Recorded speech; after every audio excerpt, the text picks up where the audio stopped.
Hello viewers, আজকে আমি নতুন একটা রেসিপি নিয়ে আসলাম। আজ আমি রান্না করব নিরামিষ পনির। গ্যাসে আমি কড়াই বসিয়ে নিলাম। এরপর এতে দেব তেল। কড়াইতে আমি তেল দিয়ে নিলাম। এই যে দেখুন, আমি ছোট ছোট করে পনির কেটে রেখেছি। পনিরটার মধ্যে আমি হালকা লবণ মিশিয়ে নেব। যে পনিরের মধ্যে আমি অল্প করে লবণ মিশিয়ে পনিরগুলোকে ভালো করে মিশিয়ে দিলাম। লবণ নিয়ে পনিরগুলোর মধ্যে ভালো করে মিশিয়ে দিলাম। এরপর আমি তেলের মধ্যে একটা একটা করে পনির ছেড়ে দেবো।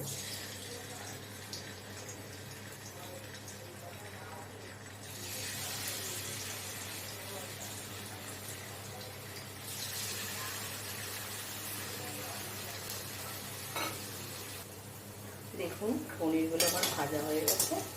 এইবার পনিরগুলোকে আমি আস্তে আস্তে একটা একটা করে তুলে ফেলবো। পনির তোলার আগে আমরা যে বাটিতে পনির তুলবো সেই বাটিতে সামান্য একটু জল নিয়ে নিয়েছি আমি।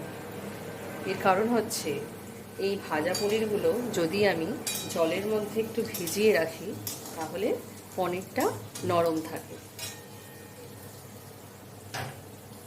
দেখুন, আমি পনিরগুলোকে এরকমভাবে জলের মধ্যে ভিজিয়ে নিচ্ছি যাতে পনিরগুলো নরম থাকে। কড়াইতে আমি তেল দিয়ে নিয়েছি। এরপর দেব 5 ফোড়ন আর শুকনো লঙ্কা। ফোড়ন দেব। ফোড়ন দিয়ে এটাকে একটু লাল হওয়া পর্যন্ত ভেজে নিতে হবে। এরপর আমি এতে দেব কুচনো টমেটো।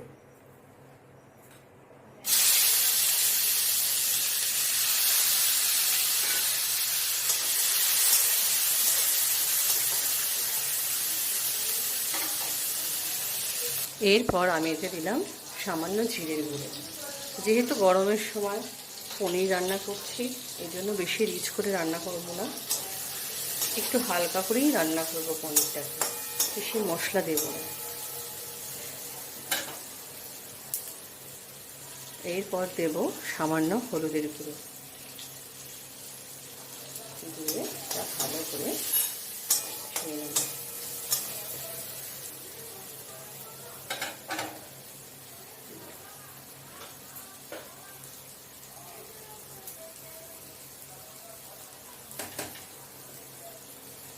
সামান্য লবণও দিয়ে নেব।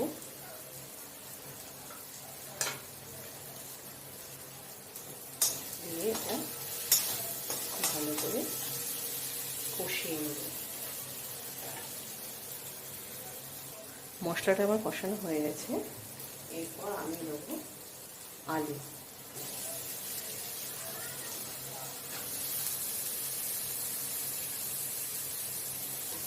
আলু দিয়ে ভালো করে মশলার সঙ্গে ভেজে দেবো।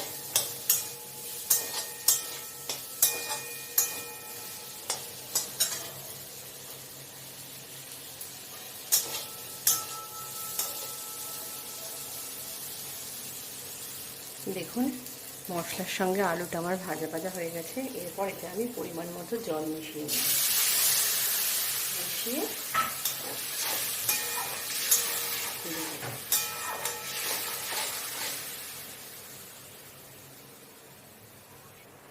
দেখুন, ঝোল আমার ফুটে উঠেছে।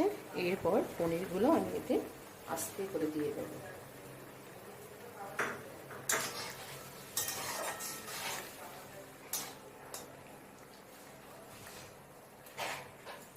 দিয়ে ফোটার সময় দেবো। দেখুন, পনিরের তরকারি আমার হয়ে গেছে। দেখুন, নিরামিষ পনিরের তরকারি আমার রেডি। আপনারা সবাই বাড়িতে বানাবেন এবং বানিয়ে খেয়ে বলবেন কেমন হয়েছে। আর আপনাদের ভালো লাগলে চ্যানেলটাকে লাইক, সাবস্ক্রাইব এবং শেয়ার করে দেবেন। আজকে আমার ভিডিও আমি এখানেই শেষ করলাম।